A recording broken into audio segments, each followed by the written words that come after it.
Hey guys, I'm Kaylyn and welcome back to Fable Hill Farm. Today, Sunday, which is always farm work day around here for my husband and I.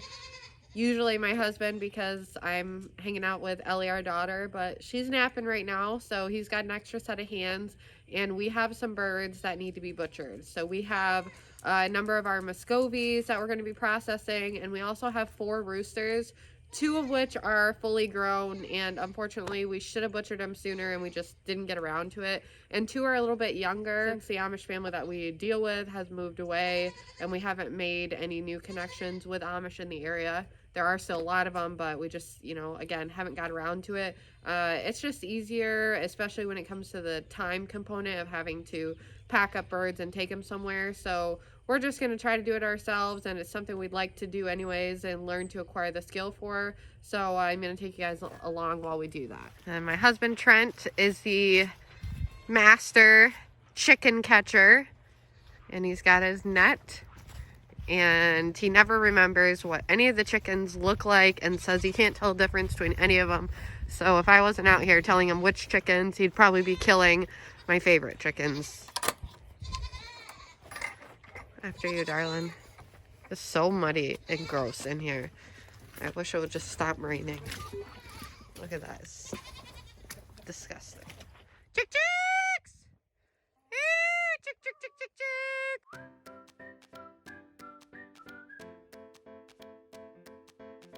We're going to be brush hogging our pastures, hopefully here fairly soon for the first time since we've owned the property.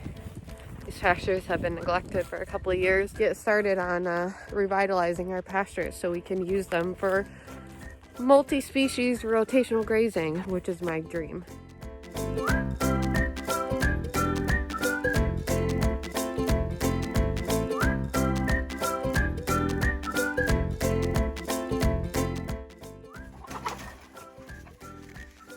Okay, one down. One of the realities of having chickens and letting your chickens hatch their own eggs, or you hatching your chickens' eggs, you're always going to wind up with extra roosters. This is just a homemade cone. And that's just nerves. He's definitely dead. He doesn't have a head anymore. If you just remove the head, you know the animal is dead. You know it was quick and relatively painless overall, and that is something that we aspire to in the lives and deaths of our animals on our property, is to give them nothing but one bad day. Now it's time to start the process of scalding this bird, and we're going to experiment with some different times. This one is going to be about 40 seconds, and the feathers are just coming off like butter at this point, and you want to hose the chicken off regularly just to keep everything nice and clean. Get these neck feathers off and the wing feathers, and we're going to cut the wing tips off anyway. Now my husband is going to go ahead and start making cuts to remove the feet. Again, this is our first time doing this, so Trent does have a lot of experience with butchering deer and other small game animals, and he has butchered, wild ducks and geese and things of that nature, but this is a whole nother animal, pardon the pun. So he's just going to take his time here and make cuts as he goes. It's a very different thing altogether to research and watch videos on butchering chickens, which we did in length before beginning this process. However, once you actually get your hands on one of these animals and you're, knife in hand making these cuts, it's very different, and you need to feel things out and just go slow as we are on this first bird to make sure that you're making the correct cuts. And if you make a mistake, it's okay, because it is a learning process, and there may be times that you make a cut that you realize after the fact wasn't the right way to do it. Now it's time to remove the wingtips on this bird, which we're just going to set aside to go in the dog bowl. and he's got the wingtips off. You can leave them on, but there's really not any meat on them. And you can see the feathers at the end. We just left those on because we knew that we wouldn't be, wasting our time pulling them if we weren't going to consume that part of the bird anyways. Now Trent's really just going to try to get a feel for the bird and what he needs to do next as far as removing the internal organs. This kind of hole or tear in the skin there, that's when I started to remove some feathers to save them, and they started coming off, peeling the skin, so I did a little damage to it unintentionally. Now he's cutting the oil gland off right now, which is just something that you're just going to slice not too deep into the skin there and remove that oil gland. You do not want to leave that on the bird. And we're just going to set that aside to be put into the dispose bucket. And now he's just, again, he's looking the bird over. This is a new experience, trying to figure out where does he need to cut in order to get all of the organs and the gizzard and the crop and just everything out intact without causing, any damage to internal organs that would in some way contaminate the meat. Now he's going to make a cut here to open up the cavity of the chicken, which would normally, of course, be empty if you were to buy a chicken at the store. Now he's going ahead and cutting away anything that's going to hold the neck and these organs going down the esophagus and the crop and everything that's here from the skin, so he can actually pull them out and remove them. So he's just feeling his way along, figuring out what does he need to cut away in order to get these things to be pulled free from the cavity of the bird.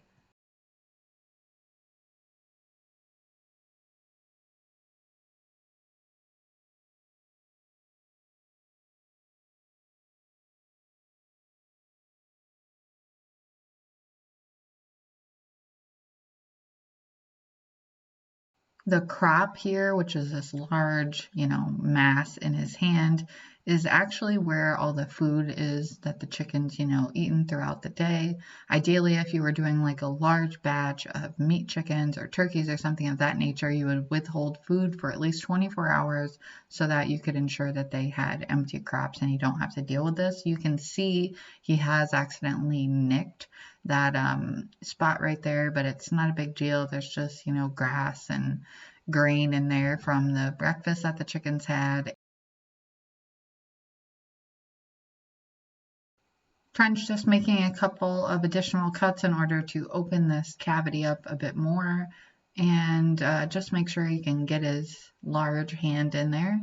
And he's just going to be reaching right in and pulling out as much of the organs and insides that he can get out that feel like they're going to loosen. You don't want to just rip things away if you're not sure if it's still connected, because with the organs, like I said, you definitely don't want to risk contamination, especially dealing with intestines and stomachs and all that stuff. So he's just going to carefully pull out the organs as best as he can. And this is probably the worst part in the process other than the actual slaughtering, because it's not really a pleasant feeling to stick your hand inside of a bird. And this is one of those things where you can do all the research in the world and watch all the informative videos that are out there, but if you have never before stuck your hand inside of a bird that still has all of its organs in it, it's going to be a very different sensation than anything you could imagine. The first bird is looking a little rough. Again, this is the first one that we've ever processed ourselves, so it's all a learning experience, and I'm sure that it'll get easier and they'll look nicer and nicer. We removed the neck, and that's just going to go in for bone broth, and the feet I'm setting aside for either bone broth or for dog treats. Now you can see these feet are healthy looking. There's no evidence of bumblefoot. Anytime you butcher an animal, you want to inspect the organs. I just had the heart there, and this is the liver, and I'm just looking at things to make sure that they look good. I will go ahead and set aside these organs. This is that crop that I mentioned. You can see the grass and oats and grain that's in there that this bird just ate this morning. That is definitely not anything you want to consume. That's going to go into the trash bucket there to be dumped out in the fence row for the wild animals, but it's pretty cool to see, what this bird ate this morning. So you can see, compared to me, the size of this chicken, it's not, you know, a large chicken. I wouldn't necessarily consider this a dual purpose bird necessarily, though Orpingtons are large, and he is half lavender Orpington, half probably Isa Brown, just based off his coloration. That's going to be my guess. But there's still some nice meat on it. You know, he's a younger bird. Hopefully he'll be good. We'll probably cook him, do some kind of slow cook or pressure cook with him. The older roosters that we're doing here in a minute will definitely be cooked with the crock pot or instant pot, because I don't expect them to be remotely tender. But you know, this is still meat, and this will be perfect to do, like, you know, do 2 of these birds like chicken tacos or something like that. And you know, we know what it was fed, we know how it lived, and he lived an awesome life up until this moment, and we're thankful, you know, for his sacrifice. And we respect and love all of our animals, but we also love to eat meat. So, you know, any meat that you buy in the grocery store, somebody had to kill it. And the reality is that you're just, you know, removing yourself from the process and from the, you know, the negative feelings. But, you know, if you're eating meat and you want to be more connected to your food, and you want to, you know, have quality meat at a price you can afford, then, you know, that's something to consider, is all the aspects of it. We're going to keep these chickens in a cooler here with ice and add some salt to begin the brining process. You also want to make sure that you keep your workstation clean in between birds.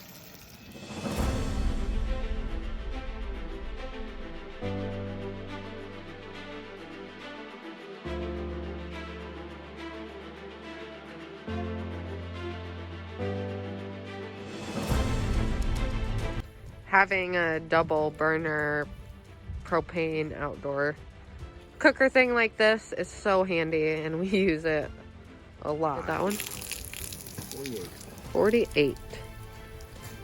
Last one we did, what, a minute? Well, you can see the big difference between having a white bird and a black bird, because if you weren't to get all these pin feathers out, it would be super noticeable. That's why people like to raise like the white breasted turkeys instead of the bronze ones, and why the white ducks are preferable for meat and everything. Is if you can't get all the feathers, then you get visible pins on them, which I'm sure that other chicken had some, but you don't really notice them. But whereas this one, it's like very noticeable.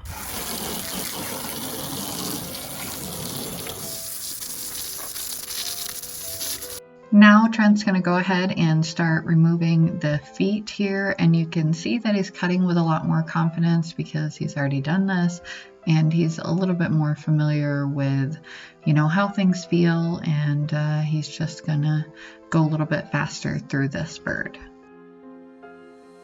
Now he's going to go ahead and remove the wingtips here again as well.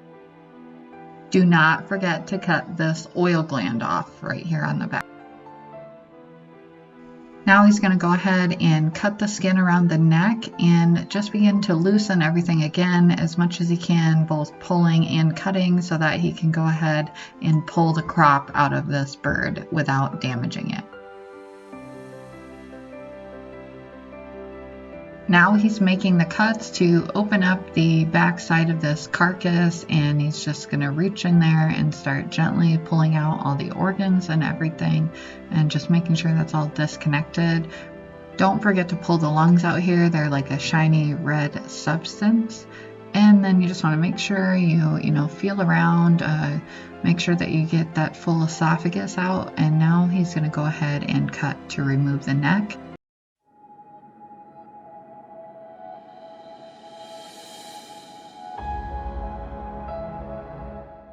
This is such a beautiful rooster. I mean, he's got some gorgeous coloring, and I'd like to try and save some of these feathers for jewelry making and not have them go to waste. So I found you gotta pull them in small groups, otherwise they don't come off the skin super easily. Oh my gosh, these are so pretty. This is just one more way to utilize him and not have him go to waste.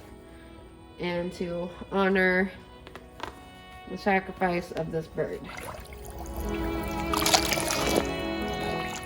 So this one we scalded for 40 seconds and the bird overall plucked much cleaner, though the wing feathers were really hard to get off at the very end.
So now that we got the chickens done, the 4 roosters, we're moving on to our Muscovies, and they're a lot harder to catch.